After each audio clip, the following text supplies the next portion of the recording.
Sa iba pang balita, Land Transportation Franchising and Regulatory Board o LTFRB nagsagawa naman po ng surprise inspection sa isang bus company. Alamin natin ang detalye sa report ni April Enerio. Bagamat sinasabing surprise inspection, nagpadala ng prior notice ang ahensya alas 6 ng gabi kahapon para masigurong hindi babiyahe ang mga bus na naturang kumpanya. Pero alas 7:30 ng umaga nang dumating ang mga inspector ng LTFRB ay walang nadatnan na ni isang bus sa terminal nito. Ang dahilan ng bus operator, kasalukuyang pinapagasolinahan nila ang 21 bus na naturang transport company. Ayon kay Attorney Mary Ann Salada, spokesperson ng LTFRB, maaari silang mapatawan ng penalty kaugnay ng refusal to comply sa kautusanan ng board. Pero hindi naman anya ito ang magiging focus ng kanilang inspeksyon ngayong araw, kundi ang pagsisiyasat sa kondisyon ng kanilang mga bus. Because the point of us being here is to actually inspect the units. Yun yung pinaka-importante. It's not really about yung mismong units nila in compliance with the terms and conditions, yung mga documentary requirements nila, pati yung mga units nilang yan. Does it comply or does it not comply with the requirements of the LTFRB?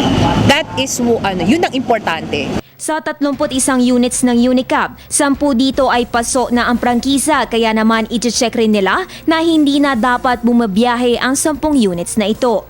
Kabilang sa mga iniinspeksyon ng LTFRB at LTO ay ang garage terminal, kung kaya nga ba nitong i-accommodate ang bilang ng kanilang mga bus, pati maging ang physical inventory at roadworthiness ng mga naturang pampasaherong sasakyan. Makikita nyo na po kahit akyatin nyo yung mga sakyan namin, talagang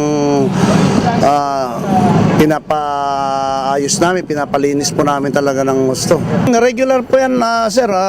Kami, usually ang maintenance namin is pang gabi, tapos every coding, yun ang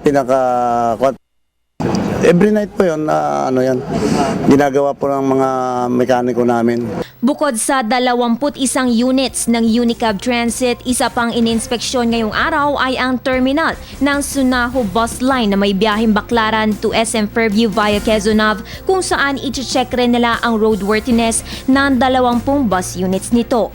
Bagamat may kakulangan sa bilang ng mga LTFRB regulators para makover ang halos kalahating milyong bus units sa bansa, hindi ito magiging hadlang sa kanilang pagsisiguro na nasa maayos na kondisyon ang mga bus nang maiwasan na ang mga aksidente sa ating mga kakalsadahan.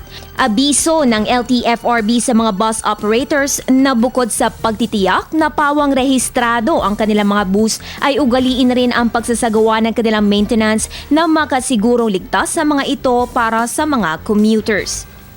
Patuloy na magsasagawa ng inspeksyon ng LTFRB at LTO sa iba't ibang bus terminals para siguraduhin nasa maayos na kondisyon ang mga bumabiyahing bus sa probinsya man o sa Kalakhang, Maynila. Para sa Telebisyon ng Bayan, April Enerio.